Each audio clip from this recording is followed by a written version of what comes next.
World Jewish Relief is a UK charity that's been saving Jewish lives since 1933. We helped rescue over 65,000 Jews from Europe before World War II, including almost 10,000 vulnerable children who travelled on the Kindertransport to Britain's shores, as well as 730 child survivors from concentration camps. A whole generation grew up safely here. And today we're committed to helping every generation escape poverty and prejudice wherever they live. Our focus is on the former Soviet Union, where many of the world's poorest Jewish communities struggle to feed their families. We're helping the unemployed and disabled to find work and a place in society so they can support themselves and the next generation. Putting a roof over their heads and warm food on the tables of the older generation is also an essential part of the work we do, helping them to live out their lives with dignity, free from loneliness and persecution. And when international disasters strike, we're there to offer immediate assistance to those within and beyond the Jewish community, as well as providing long-term solutions to help them rebuild for future generations. The Jewish values we were all brought up with are behind all the work we do. With your support, we can continue to save lives by changing lives for good.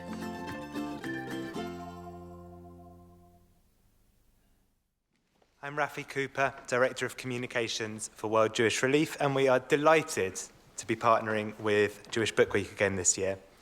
It's impossible to ignore the sphere of Russian influence when discussing our work. We support the world's poorest Jewish communities, and they are primarily living in former Soviet states in Georgia, Moldova, Belarus, Ukraine, as you saw in the film, countries where the ghost of Russian rule continues to loom large. And many of the older people who we support hark back to the Soviet rule, where they knew exactly where they stood. Order was everything. And given the continued conflict in eastern Ukraine, it means that Soviet influence is continually resurfacing within that context. And given the headlines over the last couple of days, that Soviet influence is continuing to be talked about. If you want to hear more about the work of World Jewish Relief, please come and see me afterwards. In the meantime, I'm delighted to hand over to Anne Applebaum, Pulitzer Prize-winning author and professor of practice at the LSE's Institute of Global Affairs and Washington Post correspondent, to Sean Walker, Moscow correspondent for The Guardian until tomorrow, when he's becoming Central European correspondent for The Guardian. And firstly, to Arkady Ostrovsky, Russia editor for The Economist and Orwell Prize winner.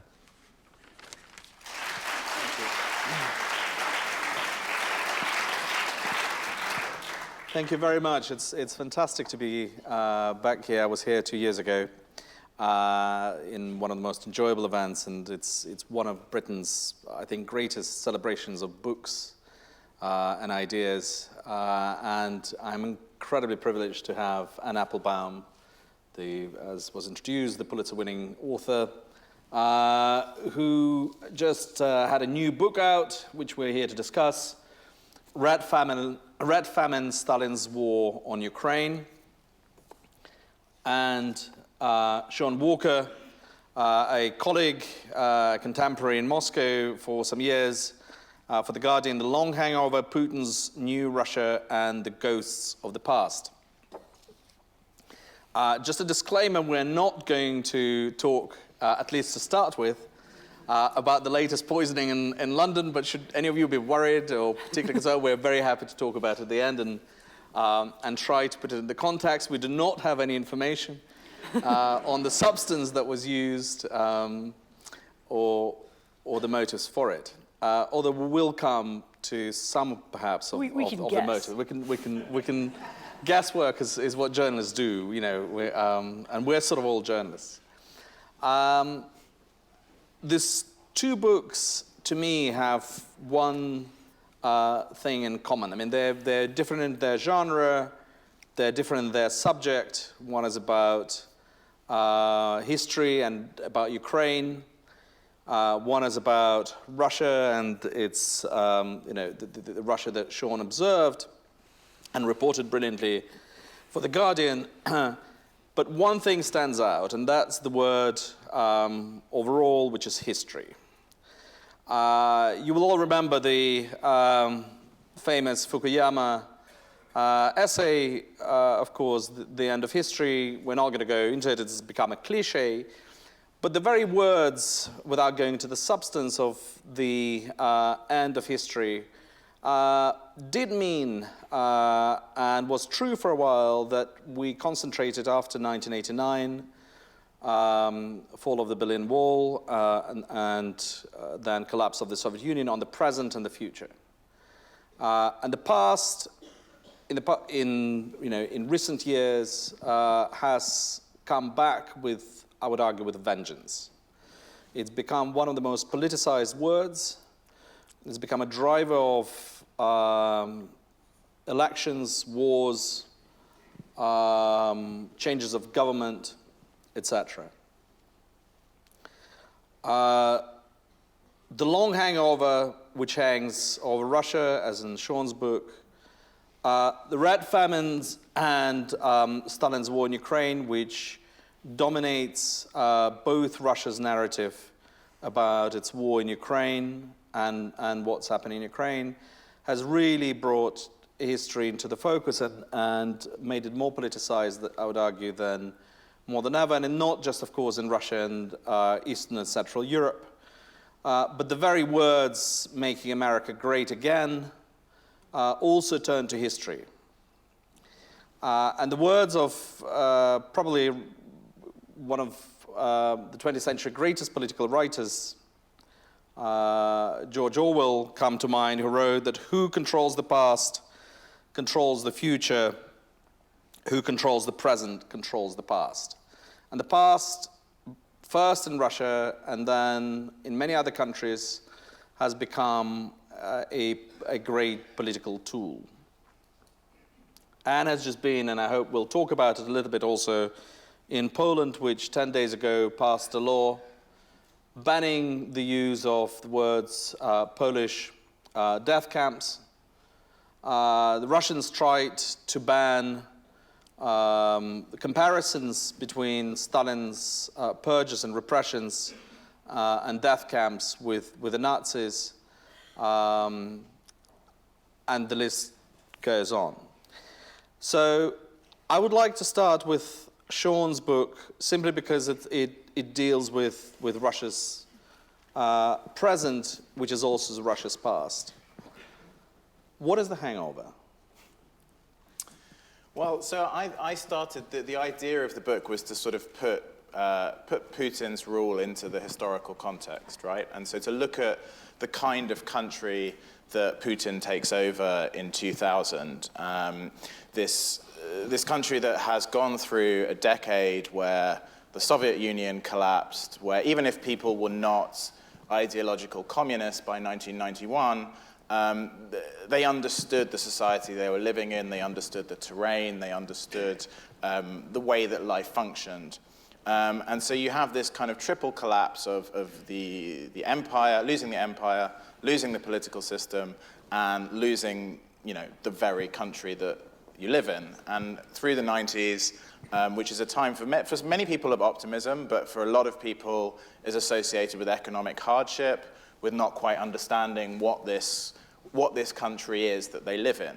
And so, in the broadest terms, Putin's mission when he takes over in 2000 is to kind of create this new Russia. And, I think, as you've said, this is not unique to Russia. I mean, leaders, when trying to create a sense of nation, often look to history. And so in the sort of, to put it as quickly as possible, my broad argument is that victory in the Second World War, partly through Putin's decisions, but also partly through a kind of organic process, becomes the sort of foundation myth of this new Russia. I mean, it was also used in the Soviet period at different times, but it comes back after 2000 and it grows and grows until it's kind of almost a secular religion, victory in the Second World War. And I think, initially, I think this is quite natural. When you look at the past century of Russian history, there are a few consolidating events. The revolution in 1917 is divisive. The collapse of the Soviet Union, some people were delighted, some people felt it had destroyed everything they understood. And in the war, you have something that is, at least initially, consolidating. But of course, the war also involves Russia's, the Soviet and ethnic Russia's relations with other nationalities, including Ukrainians, but many others. It also involves, you're celebrating the triumph of a system that had just gone through an incredibly bloody decade.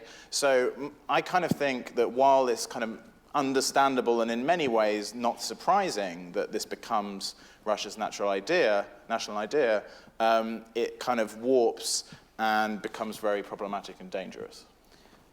Putin comes in '99 as prime minister first, a pragmatic operative from the former KGB, not particularly ideological, put forward by Boris Yeltsin and his family to basically enable the continuity of what was at the time described as a process of Russia's normalization, of Russia moving to become a normal country. And it was in fact part of the modernization, some would argue. Why do you think in 2000, that early, when he starts, and he does start, as you mentioned, with some symbolic gestures like restoring the Soviet national anthem, restoring the celebration of the Second World War, Russian victory in the Second World War, why does he feel the need, the economy is starting to grow, why does he feel the need to do this? Well, I think, he's not ideological in the sense that he is a committed communist or he's a committed socialist or he wants to restore the Soviet Union. But I think what you can see as a thread through Putin is a sense of dismay at the way the Soviet Union collapsed. We all know the story of Vladimir Putin being stationed as a KGB agent in Dresden in 1989 when the Berlin Wall collapses, and sort of calling for help as people are rushing into the compound, trying to storm it, and being told that Moscow is silent, that there's no help coming. And a decade later, when he takes over the presidency, he talks about this, and he says, I understood that the Soviet Union was doomed to collapse, but it was painful to see that it just dissolved and it disintegrated. And just before he takes over the presidency, he writes in a newspaper article that the goal, he sees his mission for Russia as making sure it remains what he calls a first-tier nation. And I think that, while he's been quite chameleon-like in his political ideology, or whether or not he thinks he wants to be friends with the West or he wants confrontation with the West, and that has also changed over time. But the thread that runs through is this sense of restoring that dignity, which is, quite a common thread in post-imperial societies. It's almost as if the status is more important than the material loss. And I think as time goes on, that gets caught up with his own personal rule and wanting to preserve his own role, his own wealth, the wealth of his friends, associates, and so on. But I think at the beginning, there is a real sense of this feeling that many other Russians felt, that this micro and macro existential problem of the Soviet collapse, that the country lost its feeling of importance, and people themselves lost their individual sense of worth. So Putin, before I turn to Anne, Putin uses history as a sort of consolidating material, as the glue for the country. He's worried about it falling apart. He talks about it a lot at the time. History then becomes justification for a lot of his actions, both in relationship with the West and most notably in the war with Ukraine, and the annexation of Crimea, which is justified on historical grounds. He brings back the whole narrative of the Ukrainian participation in the Holocaust, etc. Where does it leave, as you live in Moscow, where do you think this use of history leave Russian state and Russia today? How, not assessing from the moral point of view whether this was the right or the wrong, but purely in pragmatic terms, what has this hangover actually done to the country?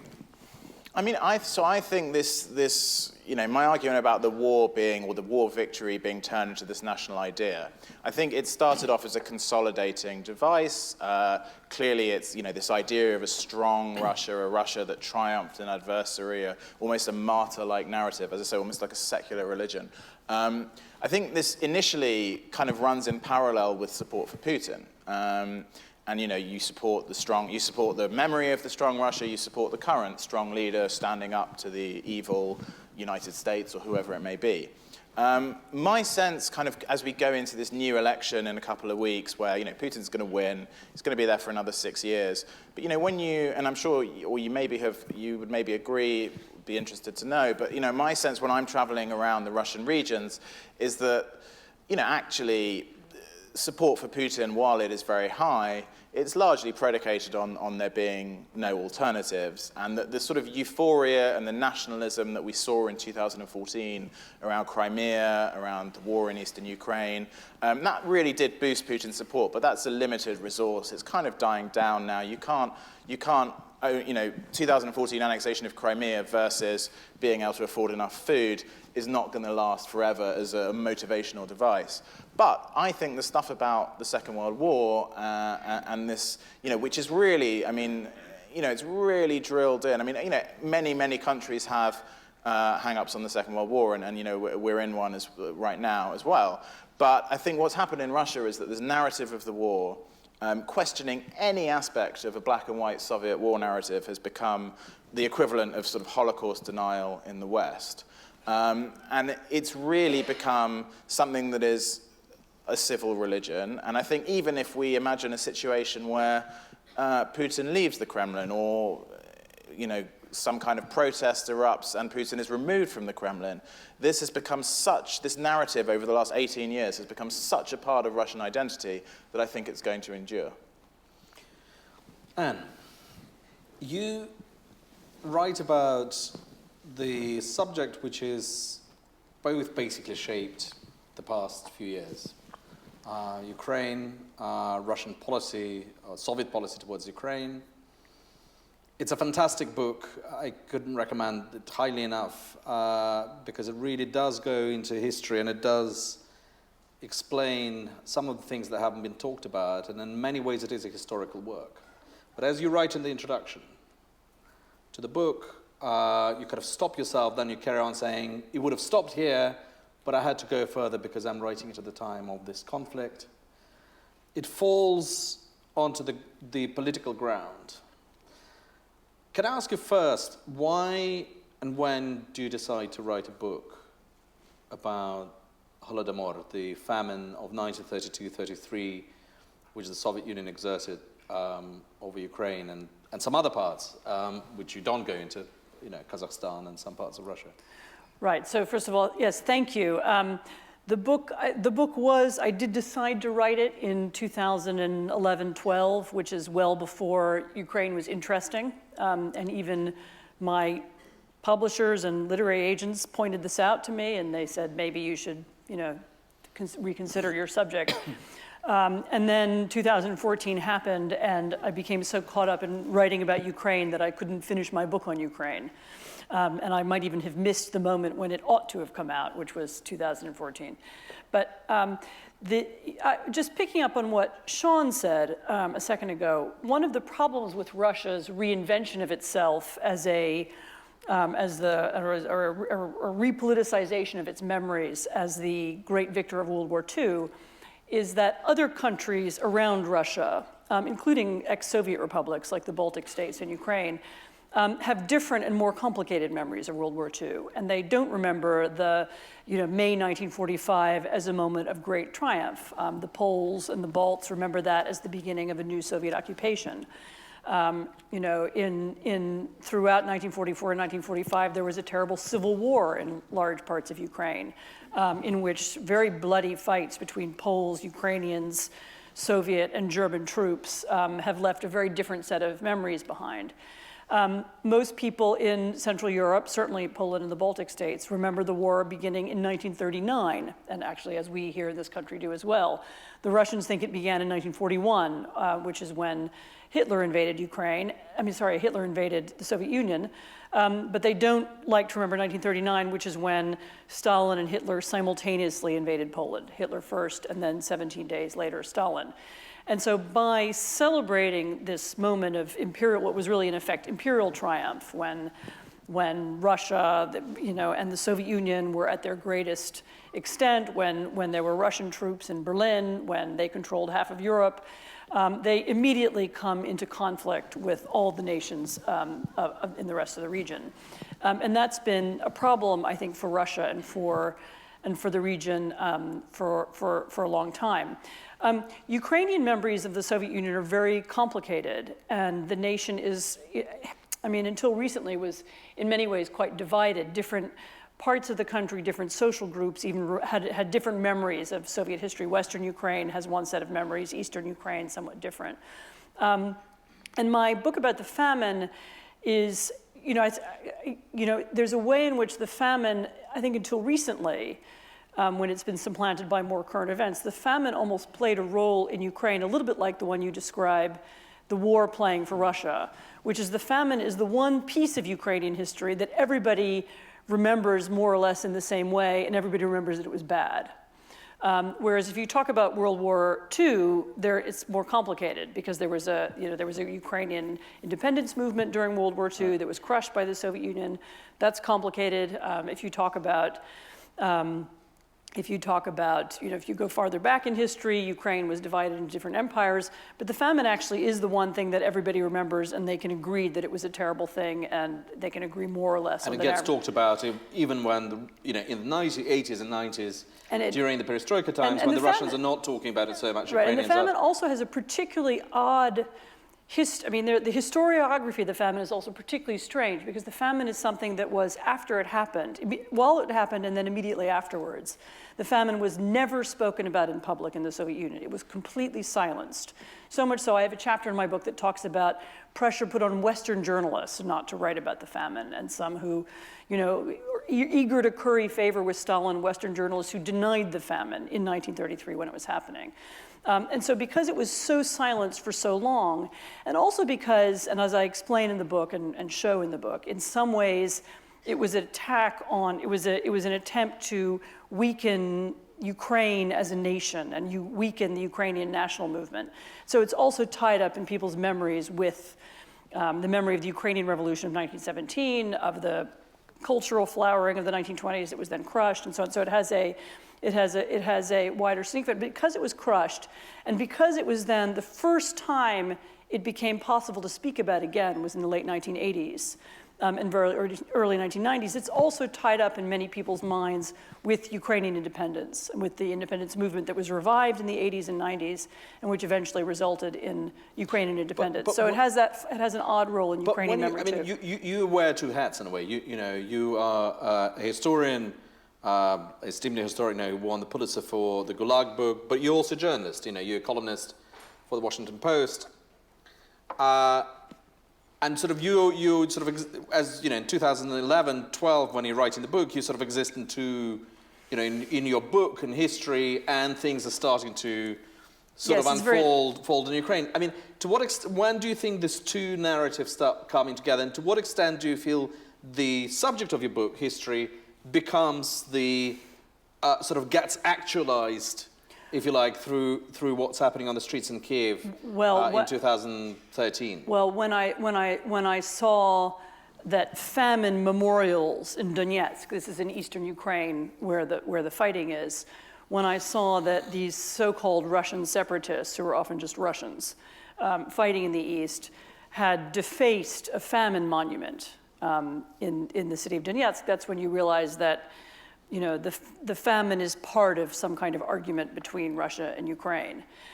The way I wrote the book, I tried to be very careful to separate discussion of what was the famine, why did it happen, what it actually was, here's the documentation of it. A lot of the book is an argument about why it happened, how Stalin decided to use this kind of greater moment of chaos that followed collectivization to focus particular policies on Ukraine in order to increase the famine there. And so on. So I tried to separate that conversation from the conversation of how it was remembered, how it gets used, sometimes abusively, sometimes incorrectly, and how it sort of functions as part of the Ukrainian argument for their own state and for their own identity.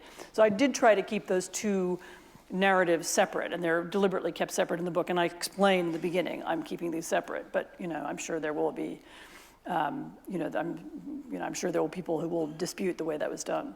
I mean, both Sean and I were in Ukraine actually reporting the Maidan revolution, the revolution of dignity and what followed. And it was very interesting that at the time when it sort of kicked off, it was very much, we want to move, Ukraine wants to move to Europe.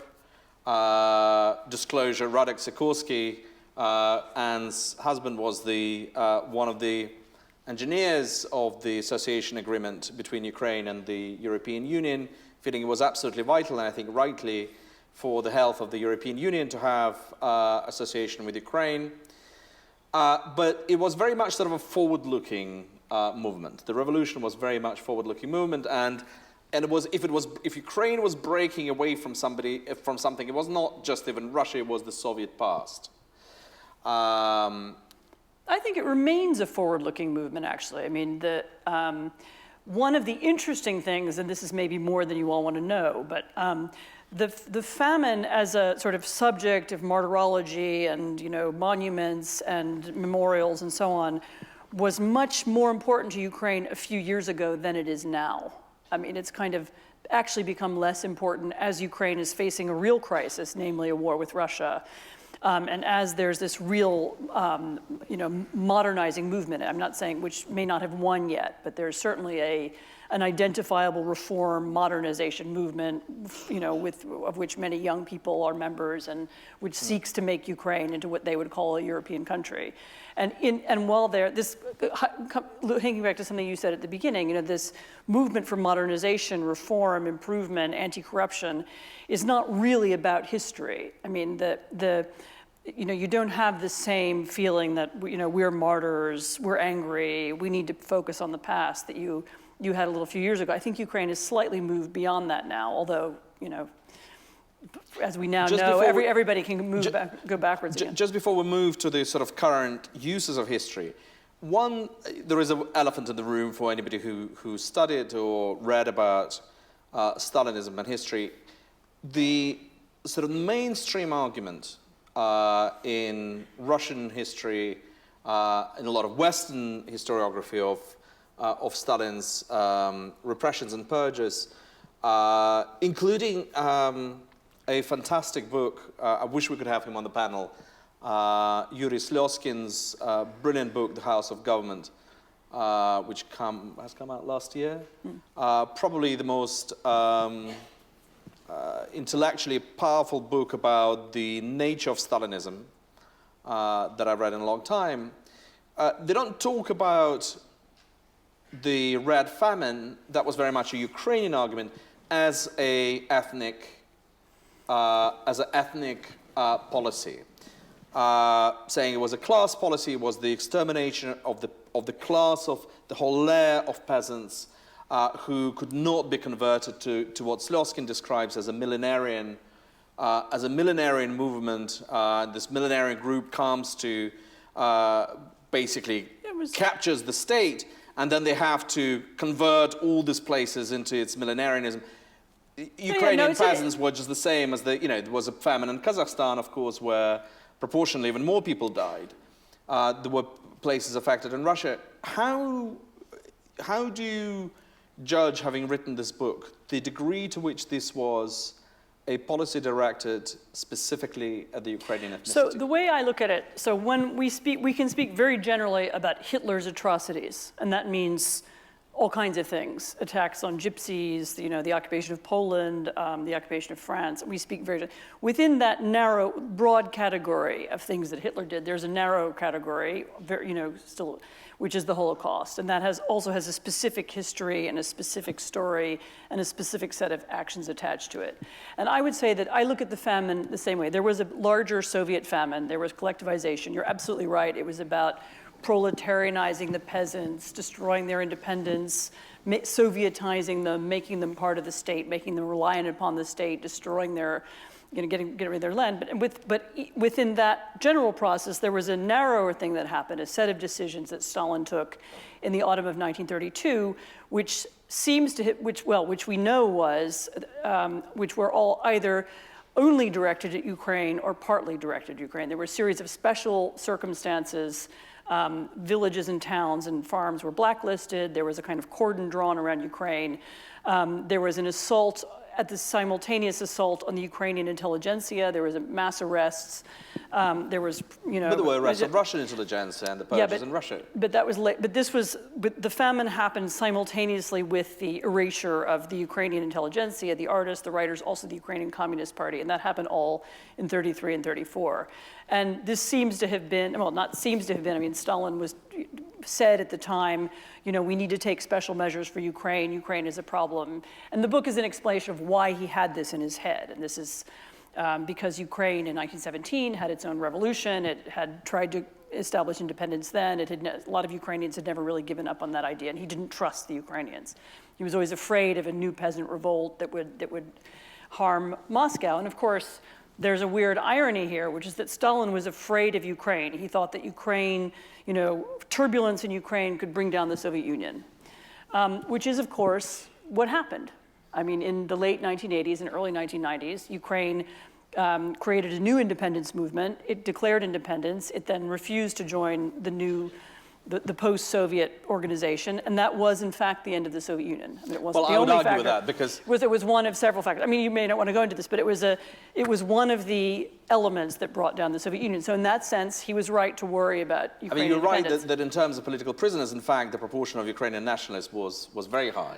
No, I mean something different. I mean 1991, when Ukraine votes for independence. In 1991, Ukraine said during the coup, the August coup 91, the first color revolution actually taking place, remarkable as it may seem now, is actually taking place in Moscow.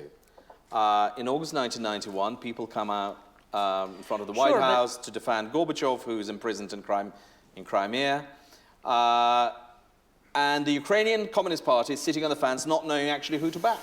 Yeah, but it was Ukraine that then decided not to join the CIS. So they said, we're not going to join this new thing. And that was the moment when Yeltsin said, okay, Russia's going on its own. But, this is another, but anyway, it's a side point. Taking it back to sort of 91 point, well, it's an important point. I know, but...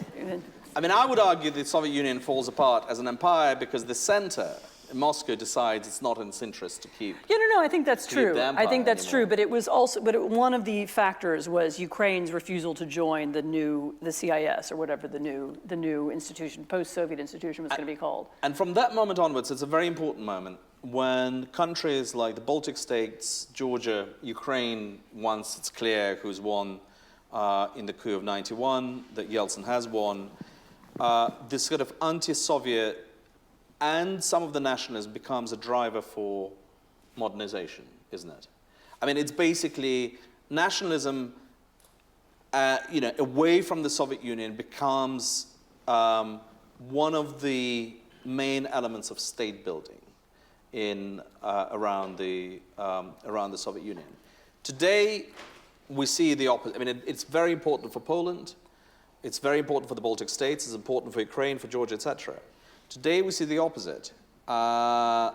Poland is using nationalism as a way to sort of, as a sort of populist and nationalist movement. Poland's very divided, it has to be said. It's not a universal. Well, the government is using it. So it is in some other countries. I would say even, there is this divisions in Ukraine. Why is that, do you feel? Why nationalism that starts and can, we know, be a driver for modernization, when and how does it flip? And why? I mean, I think you're dealing in. It's obviously different from country to country, but there is a sense that when there is a problem with the present, you look to the past, and this can be. I think in every single country there is a selective approach to history and to controversial aspects of the past that I decided to bring with me something I bought at the train station yesterday, which is an illustrated guide to Britain's greatest victories.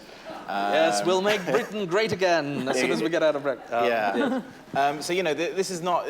I think this is not unique. But I think what's interesting in the case of the Soviet Union and to some extent also the Warsaw Pact countries is that you have this long period where you can't talk about this stuff, and and this is true for Russia itself. I mean, I think there's this sort of common question that people have of why was Germany able to come to terms with the terrible things that happened and Russia it wasn't. I mean, had Hitler had Hitler died in 1945 and a more moderate Nazi leader had taken over but said we're not going to discuss any of this stuff, it could have been very different. And that's what happens in Russia. That actually the majority of the really serious violence and repressions are early on, are in the 30s and 40s and early 50s, and that by the time you get to Perestroika in 1986, 87, we're talking kind of 40 years have gone by.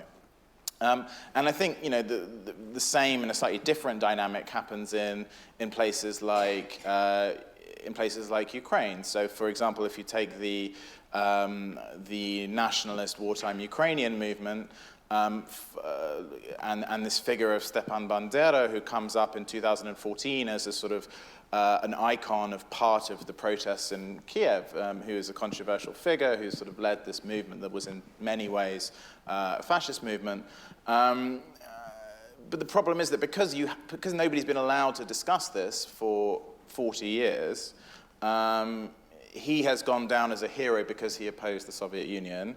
Therefore, it's passed down, he was a hero because he opposed the Soviet Union. So it's natural that when now you're allowed to talk about this stuff, he's going to become a hero. And so I think it's different. I mean, Poland's another case, but I think in the post-Soviet. And in a way, it's interesting, isn't it, that Putin actually senses that very early and injects, I would say, this poison almost of history into politics. That he makes it about history. It doesn't make it about the present, the future. He unites people on in the east of Ukraine, sort of sets them off against people in the west of Ukraine on the grounds of history, which is a very tribal and very, very dangerous thing. I mean, I think he uses it in different ways. So sometimes you see Russia using history as a foreign policy tool. I mean, in 2009, they set up this amazingly titled Commission to prevent the falsification of history to the detriment of Russia's national interests, with the sort of implication that if you falsify history, that's a very Orwellian phrase. Indeed, there is that aspect of it, but there's also the fact that there is a socioeconomic element to this, and without getting into extreme detail, but the second half of my book is about the war in East Ukraine mainly, and I think there was. If you were living in eastern Ukraine, which had a very different, as Anne said, a very different set of historical memories, you maybe would have been, maybe most of the people there didn't see history in the same way as somebody from Lviv in western Ukraine did. But if you were someone who had made a success out of your life, who'd maybe started a small business, or in some way or other felt that your life was better than it was 25 years ago, or you'd made some progress, you were much more likely to say, well, actually, what Putin is offering is actually fairly unappealing, whereas I might not sign up to this whole Western Ukrainian Maidan narrative. I understand that there's something more forward-looking on offer here. Whereas if you were someone who didn't have that and couldn't say that and could say for 25 years, actually, things have got worse, that sense of, do you want to be part of something bigger? Do you want to be part of a great country? Do you want to restore, you live in this miserable post-industrial environment which used to be really important in the Soviet Union, and now it isn't. Now you can, feel like you're part of something big again. I think that narrative, both on the ideological sense and, of course, on the financial sense of, in Russia there are higher pensions and so on, is quite attractive. And how does this happen? I mean, look, you write columns for Washington Post, Sean writes for The Guardian, I write for The Economist. At some point, we lose the argument. We start losing. How did it happen that we lost this extremely important subject of history to people who utilize it for a completely different end, not for modernization, not for the sort of breaking the borders, not for making peace, but for making war, for isolationism, and history becomes a great resource to them. They are the ones who are telling the stories. They've really clinched onto history as their big resource. Do you think partly the problem is that the liberal elites, first in Russia, then in Central Europe, then Western Europe, and in America finally, have let go at some point of history as a very important subject? It's sort of, I'm not sure that I'm able to generalize because these stories are really very, very different. I mean, for example, we referred to Poland a minute ago. In Poland, there's a very bitter battle about history, and it is not clear who's won. And it's tell us about. I mean, can you talk a little bit about it? You really want to know? I think it's one of the most important countries in Europe. So Poland has for 25 years celebrated the fall of communism and the return of democracy, and has celebrated the reintegration with Europe, and the joining of NATO, and in a very coherent fashion. And there are sort of museums built to that history. I've just been in Gdansk, where there's a kind of Center for European Solidarity, something like that, which has a spectacular solidarity museum in it, and all of that really did lead Poland to become wealthier and richer and more important and more powerful. But some people, and it's actually a minority, felt left out or wanted to, had a different version of history. And anyway, in any case, there's the current government, which is a minority government in that it's not supported by the majority of the country. They were very lucky with 35% of the vote. They won 51% of the parliamentary seats. Is now trying to sort of rewrite the history of the last 25 years, saying that they don't count. It was really an extension of communism, and now that they are in power, Poland is free. And this has caused a terrible, bitter backlash, and there are arguments. I mean, literally, I spent last week hearing people arguing about it.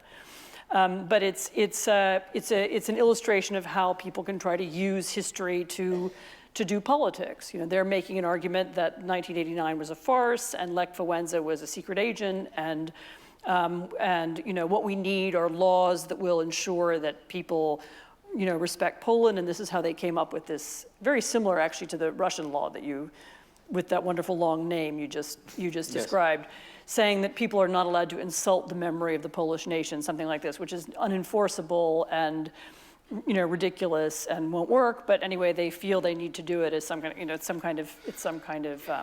So the new sort of nationalist international, the nationalists of the world unite. Yeah, the Poles are a very funny, odd group in this mix, though, because as I say, Poland is not a story of failure, and it's not a.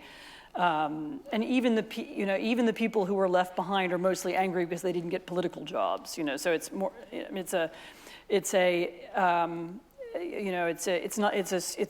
It's more complicated. I mean, you collapse. You don't have what you had in Italy, which is a generation of people unemployed. In fact, on the contrary, you have this constant story of growth. So you have. Do you think? I mean, to both of you, do you think it's because of the? I mean, this is the arguments that are aired in The Economist every week, practically, as in lately with the Italian elections. What led to it? What makes people sort of hang on to history or drives nationalism? Is it actually economic condition, or is it some other condition, which again, all will describe I think it has very little to do with in, economics. Yeah. In 1940, in a fantastic review of Mein Kampf, Famously. Famously, Very famous Orwell reunion described that we in Britain, the West got the Nazism and military Stalinism wrong. That people don't just want sort of shorter working hours and longer holidays, and they also want narrative. They want causes, they want ideas. He said something more specific. They want, he says, flags, guns, and military parades. Right. And death. And somehow there is a wonderful phrase where he says, and a pacifist can't get his children to play with pacifist soldiers that somehow won't do. Yeah, this is his argument about maybe what people want is wars. Right. And that's it's a very dark So piece is it of about writing. economic condition, both in Russia in difficult times in the 90s, and sort of then there is a bit of delay, and is it about economic conditions, or is it about something else fundamentally? So I think it has very little to do with economics, actually. And I think it's everything to do with how you see yourself, how you see your place in the world. For example, in the odd case of Poland, how you see yourself related in relation to other people in your society. In Poland, there's a big element of envy and sort of intersocial competition. And it may be and you may have even some of that in the United States as well. I mean, I tend to think the Trump phenomenon is also more more cultural than economic, and that, there are the poorest people in America did not vote for Trump. Sure, what about your experience? I mean, Russia has been growing since late 98, immediately after the default and the financial crisis of 98, Russian economy starts picking up, recovery, double-digit income growth. Okay, there is then a crisis in 2008 and 9, which hits Russia very hard. Is it sort of a consequence of economic condition and in the collapse of the Soviet Union and people suffer, or is it something much more fundamental, which the liberals in the 90s, Russia have missed out on? I think it's a mixture of many things. I mean, I do think there is. I mean, I do think it's about your place in the world, and I think the economic component is part of that. I think in Russia, there's also a generational thing. I mean, that many older people who miss the Soviet Union, actually miss being young. It's easy to nostalgize. And there's this, I'm sure you know this Russian emigre philosopher, Svetlana Boym, who has this concept of restorative nostalgia, of these differing types of nostalgia, some of which are quite benign, some of which are more manipulative. And I think this idea of restorative nostalgia, taking back control, make America great again. But in Russia, you have this, when you say make America great again, when was it great? It's all very vague. When did it start and finish? What era are you trying to go back to? In Russia, you have this much more much easier hook to hang that on. And of course, it doesn't work for everyone. Of course, there are people who are delighted by the economic opportunities. They've done well out of life. They want to make their lives in their country more like less like the Soviet Union, not more like the Soviet Union. But I think your memories of the past are as much down to, probably more down to your perspective from the present day as they are down to any real memory of how things were then. So I think what's been able to happen for a large part of sort of middle-aged and older Russians is that this sort of rose-tinted version of the stagnant late Soviet period has been able to be painted as this sort of wonderful time when life was more simple, when there was morality, there were ethics, there was none of this stuff. And this ended with perestroika in the 90s, and Putin's trying to restore some of that. But some of it is mere politics. I mean, so I think Russia's a different case. But in the case of Poland and in some other European, in Marine Le Pen, for example, in France, some of it is an attempt to use that for political gain, as a kind of tribal totems. Politicization of history. We're using these tribal totems to increase our sense of, tribal identity. So it does feel, from our conversation, it does feel like the ghosts of the past and the Second World War and the disagreements, which were obviously had to happen because of the different interpretation of historical events. But those ghosts are reaching into the present. Let's talk a little bit. We've talked about the present, we've talked about the past. Let's talk about the last round before we open up to the audience. Let's talk about the future, because part of that Orwell quote is who controls the past controls the future. What about the future? Where do you think it goes from here? How long does this ghost of history keeps grabbing of the future, particularly with the generational change that Sean's described? Well, it depends who wins these arguments. Let's talk about Ukraine. Let's talk about, Ukraine and Poland, a very important part of the whole story. As I said, the Ukraine, Poland argued that Ukraine was essential to the health of the European Union and the vibrance of the European Union. It's now turned quite anti-Ukrainian. How does it go from here? How long and what do we need to do, people who do have agency, like yourself, who write columns and books? Very small agency. Well, I would argue it's quite a big agency, judging by the size of this audience. In Poland, this is an open argument, and we don't know who's going to win. As I said, there is a minority which is trying to assert its, over the majority. It's one of the reasons why there have been attacks on democratic institutions in Poland is that the government knows that it could lose the next election, and so it's trying to ensure that it doesn't. So, but anyway, it's an open argument, and we'll see who wins. It's very bitter. It goes on every day. Arguments about the new law, arguments about the rise of anti-Semitism online. It's an open, constant, nonstop conversation, very exhausting. But I don't think it's over yet. I think Russia is a different story. I mean, I think what about the young Russians? I mean, how important is history? I mean, you've been reporting much more recently than I have. I mean, how important is the subject of history, the past debates on where the country moves forward? And is it basically, do we as journalists need to understand that we have to leave sort of history, exciting as it may be to historians, to move on and not let it possess the present? I think, as I said, I think that it has become this real sort of fundamental part of Russian identity. And while if you go around the Russian regions and you talk to young people, and you get beyond the first couple of questions, you'll find there is this tremendous desire for change, there's tremendous desire for something new. But I do think that maybe runs a little bit parallel with the history thing. I mean, how soon people's historical narratives or minds would change if there was a complete change of school curriculums and TV broadcasts is another question. But I mean, when I was, the epilogue of my book, which was a trip I took about a year ago to Irkutsk in Siberia, and I was just finishing the book, so I had this idea of the Second World War on my mind, and so I was sort of looking out for things. And I'd gone there because 80 people had died from drinking, this horrible story, they'd been drinking this fake bath fluid that had alcohol in it, but this was a fake version of the fake, and it had methanol in it, and they died. And so I went to report this story, and I was keeping my eye out for war stuff. And you go to the hospital, I'm talking to the doctor, and he has a giant 9th of May victory flag on his desk, even though this is in February.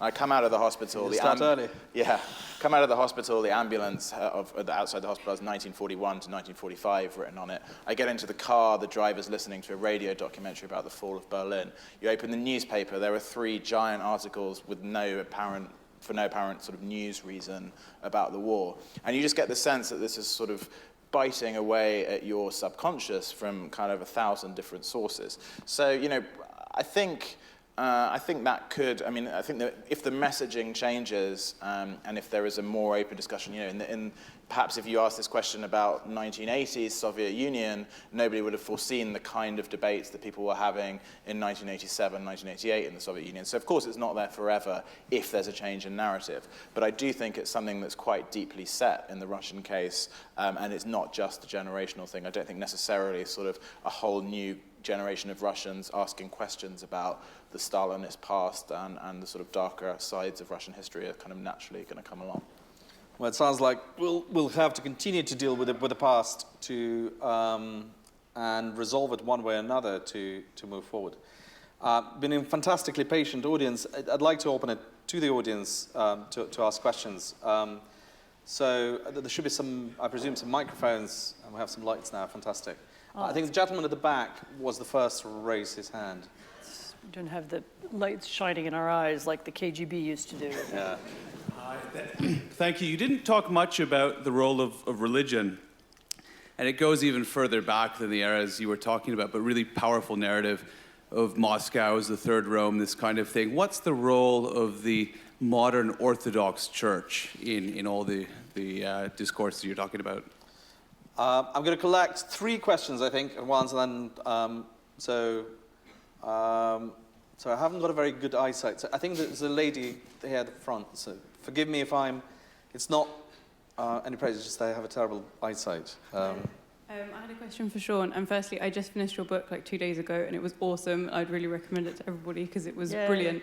It was really a page. Question, it was a page. I couldn't stop. At night, I was still reading at like 1 a.m. So, so I wanted to ask, with your experience of traveling a lot in Russia and having spent a lot of time there over the quite a number of years, what would you say now is the real difference between mentality of people and modernization and that in Moscow and St. Petersburg versus the rest of the country? And do you think that over the last, say, it was 10 years since we spent a year living there as part of our university, do you think it's really changed in that last 10 years? Is the gap closing?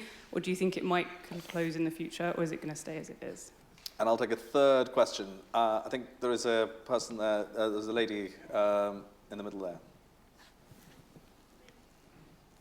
Hi, we've heard a bit about, at least I think I've heard about rehabilitation of Stalin and his reputation within Russia. Can you say something about that? And I can understand why it would have traction with those older people that hark back to the Soviet Union, but can you also say whether the young people are going along with this, and how real is that? Thank you. Anne, religion. It played, and Sean perhaps and I can talk a little bit about the role of the Orthodox Church in Russia. Religion and the church played a massive role in Poland and in Ukraine. Can you talk about that? I can, although I think the question was really for Sean about the Orthodox Church. I mean, the Polish Church has gone through an interesting transformation. Sort of John Paul II's Catholicism was very ecumenical, he was very interested in conversations with, the Jews of Europe, with the Orthodox of Europe. He was very open. The Polish Catholic Church in that era reflected that. He was very in favor of European integration, and one of the reasons why Poland was so enthusiastic was really because that was the kind of church that we had 20 years ago. The church has changed, and I'll have to be very careful how I say it. I mean, it has become much more of a national church. It's very influenced now by some, there's one in particular quite influential far-right, I don't know how else to describe him, priest who pushes a much older and much more reactionary version of Catholicism, and I think that's had a big effect on politics. So, and that's happening at the same time as, in general, church attendance is falling. And one of the reasons church attendance is falling is that the involvement of the church in politics is not to everybody's tastes. I mean, it used to be involved, it was an umbrella, everybody felt like they were part of the church, and now it's a much narrower church. I don't know whether that's the same. In Russia, the attendance of the church is actually very limited. About 6% of people attend the church at all, even though 70% identify themselves as the Orthodox. I mean, looking at it from the outside, and as the question suggests, I mean, the church is very visible. It makes a lot of statements, including a rather shocking one recently about when the church, which is part of the, for some reason, authentication of the remains of the Romanov family, a priest who's Putin's confessor, allegedly, Fyodor Shevkunov, who leads the investigation to the remains of Romanovs who've been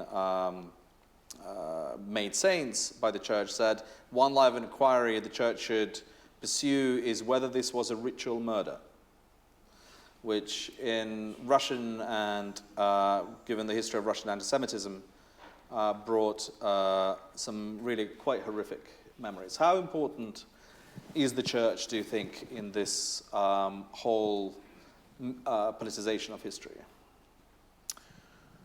It's one of the sort of extraordinary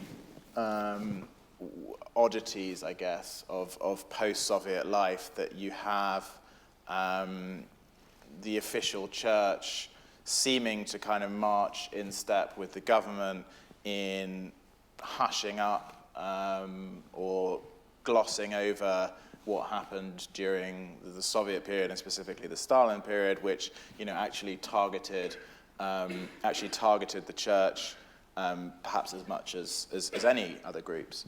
And I'll just combine it with the other question maybe about the rehabilitation of Stalin and how popular that is. I mean, I think it's a little bit more complicated. I think what we see in Russia, we hear a lot about sort of the lionization of Stalin and Putin, kind of admiring Stalin or being a new Stalin. Actually, Putin's very, very careful what he says about Stalin. He's almost never directly praised Stalin.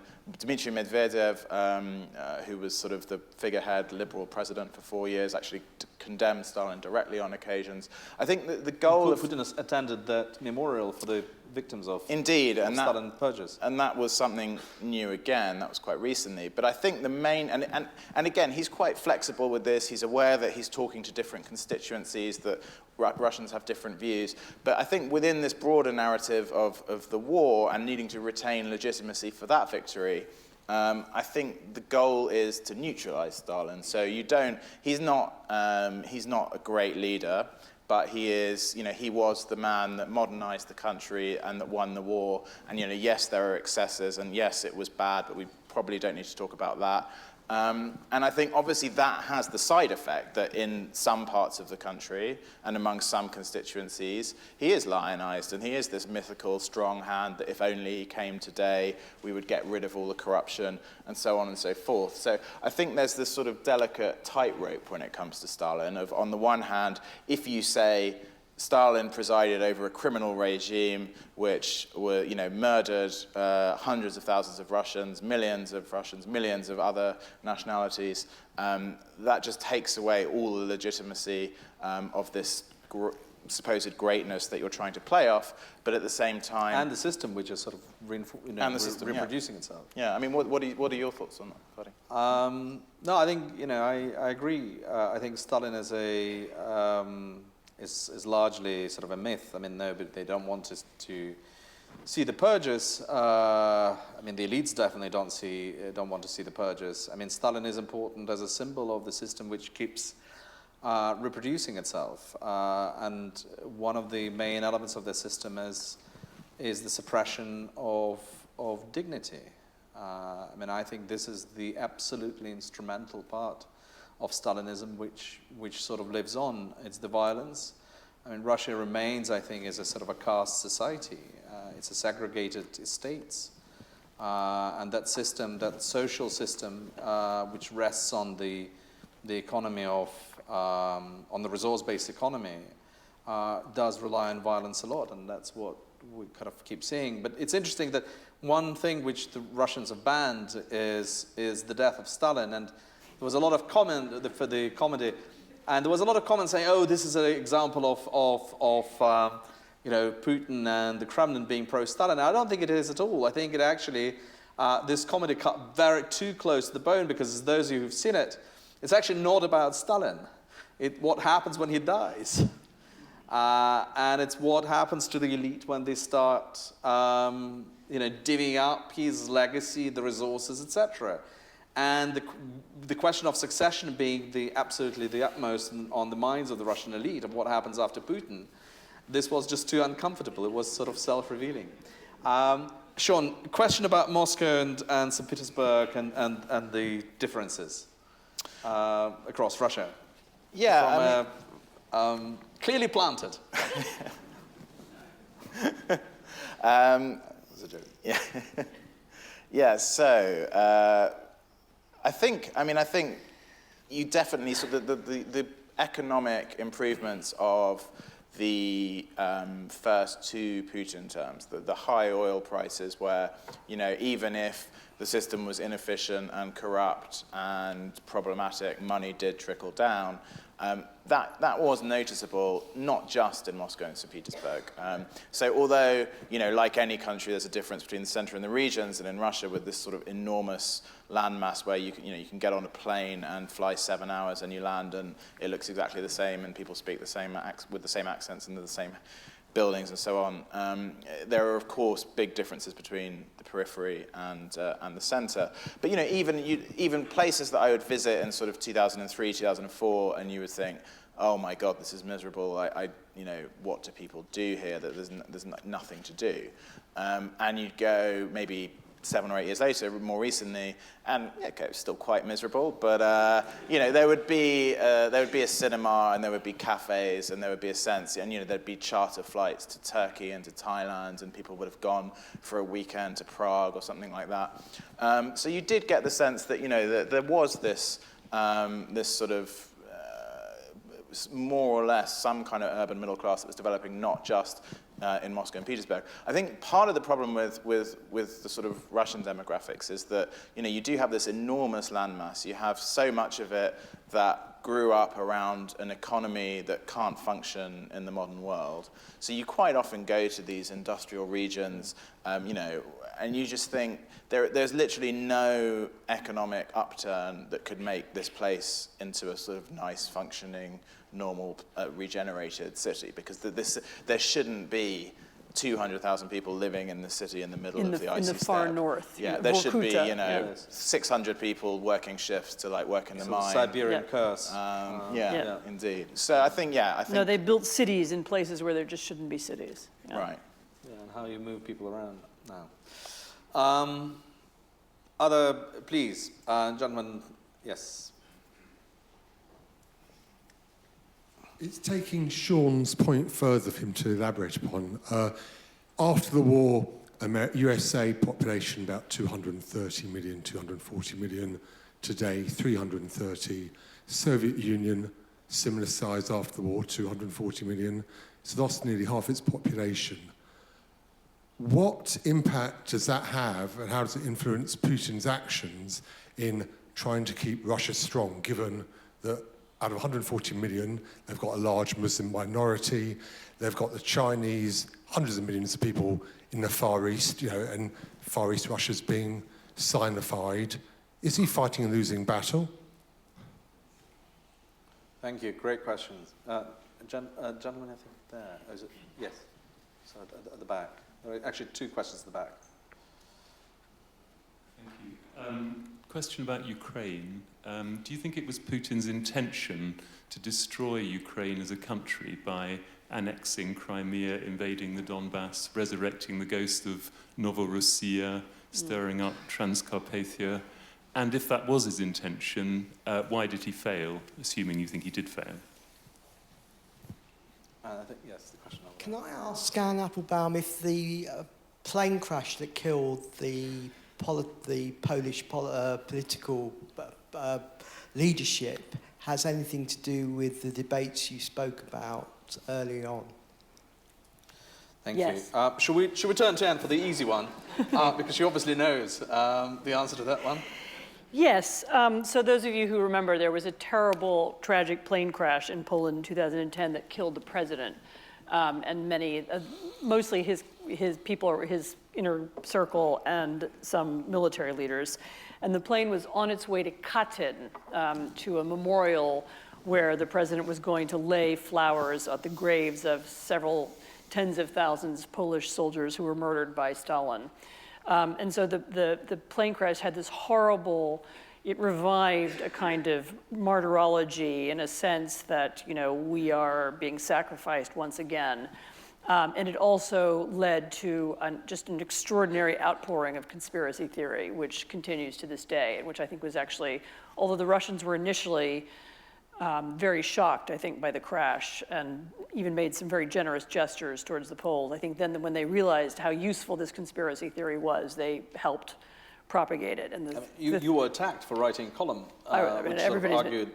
Yes, arguing that exactly. But it's a difficult difficult question. The question about Ukraine is a very interesting one. I think Putin made a mistake about Ukraine. And the mistake that he made was that he thought that, so Ukraine is a bilingual country in which everybody, almost everybody, speaks both Russian and Ukrainian fluently. And I've been to public meetings in Kiev where people switch back and forth between the two languages and nobody pays any attention.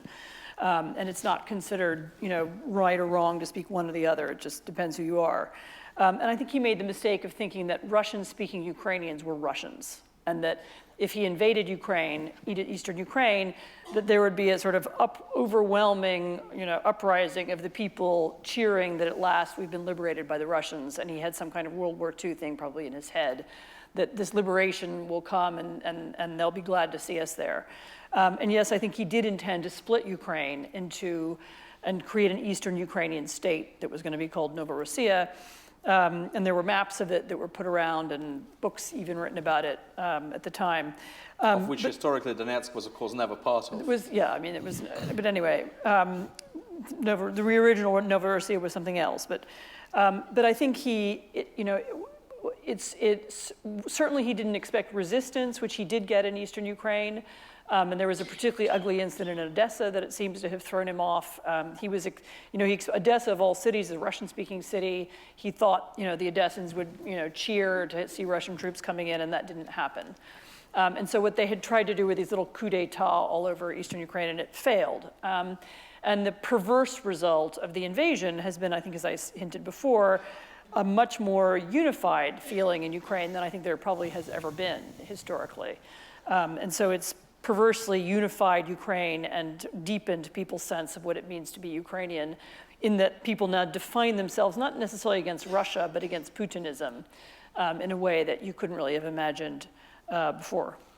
Sean, you've reported both on the conflict and in Ukraine since then.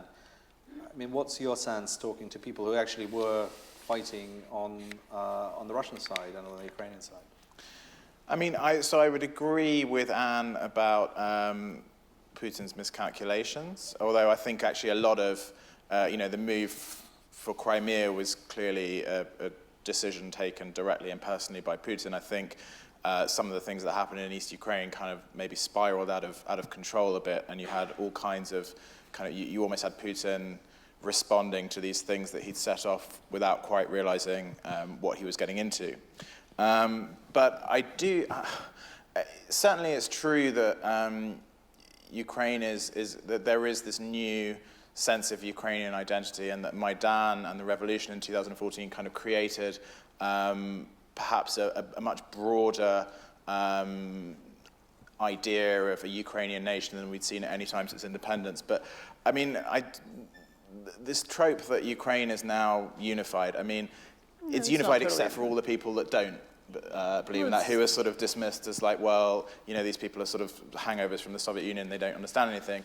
But there are elements of that. Certainly a lot of those people are brainwashed by Russian propaganda. But I think, if you go, even somewhere like Odessa, which, wholeheartedly rejected the Russian, this idea of Novorossiya, and they had, after this kind of horrible fire and deaths that you mentioned, kind of everybody stepped back from the brink. But I mean, I remember even my trips there in the last couple of years. It's a very divided city, and there are lots of people who kind of aren't on board with this narrative. So I mean, we could talk about this for ages, and it's probably too much in the weeds. But I do just think when people say it's unified, there's a sense of it's unified. If I could just insert a portion of even more pessimism, because we're clearly being far too cheerful. I think, having reported both in Russia and Ukraine, in answer to your question, I think Putin would like to have seen Ukraine fail. He probably still would like to see Ukraine fail and pick up the pieces. The problem, Ukraine's key problem today is not just Russia, and it's not primarily Russia, actually. The problem is at the core. Putin is very good at exploiting weaknesses, whether they're in Ukraine, whether they're divides in the US, or Italy, or Britain or Catalonia. But the weakness has to be there, and the weakness is there, and the malaise is there, and it's at the core of the Ukrainian state, which behaves not like a state with institutions, the rule of law, and the interests of the people, but behaves basically like a overhang of the 1990s, sort of a gangster capitalism, cliques that are divvying up the country without thinking about its interests. It's partly the weakness of the elite. It's partly the sort of disillusionment of the people with politics, But I would say Ukraine continues to be, in my mind, one of the weakest spots in Europe and one of the most dangerous places, precisely because it has not been able to transform itself into a strong institutional polity. But it's a lot nicer place to do historical research than Russia. That we agree on. And reporting. And demographics, it's a very important question. I mean, Russia has a population of 150 million, a lot of empty spaces. The Chinese actually not that much there. I mean, the Chinese migration is very limited to Russia. But nevertheless, you know, a lot of empty space. There is a dip, demographic dip. You know, the working age population is decreasing because of the dip in the birth rate in the 90s. How does this? I mean, what's your sense of how this corresponds to Putin's sense of strength? You know, I think it's certainly something that's been on Putin's mind from the beginning. I think, you know, we've seen this, and it's tapped in a bit to the sort of more recent traditional values that have been kind of emphasized more in Russia. But, you know, we've seen these almost kind of Soviet spectacles of you know, mothers with more than 3 children getting extra money, but then actually going into the Kremlin and being sort of awarded for having so many children. And I think, you know, and the church also comes into that as well. You know, they're attempting to push, which to me has often seemed like quite an aspirational thing, because, you know, Russia is not a traditional country. You know, it has incredibly high divorce rates, has incredibly high abortion rates. You know, if you just talk to people and look at the way people lead their lives, it's not a particularly quote-unquote traditional country. But I think perhaps, again, with the 90s, with the sort of ongoing kind of urban decay in many places, there is the sense that people would like to have by talking about Russia as a bastion of traditional values, it's almost an aspirational defense against the reality that you see around you. In terms of the demographics, I mean, I think it's the looming threat of China and the sense of this giant country bordering this very sparsely populated expanse is there. You know, I was in Irkutsk recently, and there are not many Chinese migrants, but a lot of property is being bought up by Chinese. There are thousands of Chinese tourists. I think you were in the Far East recently as well. I found it really kind of noticeable, the kind of Chinese influence. So I think that's there. I think it's on their minds, and it's definitely part of the rhetoric. Yeah. I'll take the last 3 questions and ask for sort of express answers. Gentleman over there. What do you believe is going to be Putin's next move in the Middle East now that he seems to have assured Assad's survival? Right. Gentleman over there. I think, yeah. Slightly more personal question for all 3 of you. If you're a Russian journalist, you're allowed to be a little bit mouthy, but not too mouthy, or you'll get stabbed or worse. Have you ever felt personally threatened for writing? Do you self-censor? Do you feel scared reporting in Russia as a Westerner? Thank you. I think gentleman. Right. So this lady here. Sorry, this lady in the middle. I have a question for Anne. You wrote about some Western useful idiots at the time of the Ukrainian famine. Namely, the main one was Walter Duranty, Pulitzer Prize winner, who came to the Soviet Union, and then he went back and said that everything was fine. Nobody was dying, and Stalin was an amazing person doing the right things. So, do you think this kind of useful idiocy persists these days in terms of the attitude of certain Western journalists and politicians with regard to the conflict in Ukraine, and that some Western journalists and politicians have actually swallowed Putin's propaganda? And if I could bolt on a little question on similar to that, if you look at because how big a subject Russia has become in the US, domestic politics, that it really has shifted to being part of the US national agenda, who are the useful idiots in America today? The president? So,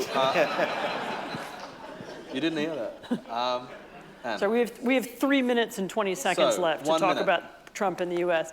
No, I mean, yeah, I think, yes, of course, there were people who bought the Russian propaganda in Ukraine. It was very clear. I mean, for me, the invasion of Crimea was one of the most bizarre things I've ever lived through, because I had then just written a book about the Sovietization of Eastern Europe, which included these scenes where, the NKVD would come into Poland wearing fake Polish uniforms, pretending to be something else, and they were really Russian soldiers.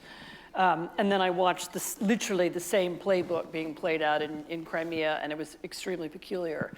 But, and yes, there were people who believed it in 1945, and there were people who believed it in 2014. I mean, I tend to think that they're shrinking in number, and particularly after Putin himself said, yeah, there was an invasion of Crimea, and he started giving awards to the soldiers who'd carried it out, then lots of people were embarrassed. But I mean, there were some quite famous big names of people who refused to see that it was an invasion. There was another question. Do you feel threatened in... So no, I don't, but maybe I'm stupid. I mean, maybe it's because I don't, I now, I see so much horrible stuff written about myself all the time, coming from all kinds of directions, that I just don't, I literally mute it and I don't pay any attention to it. So, maybe it's just naivete, but no, I don't feel afraid.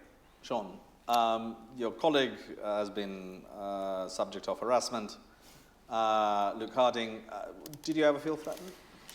I think serious threats are reserved for Russian journalists, and Russian journalists really looking into a few specific things. Chechnya is one of them.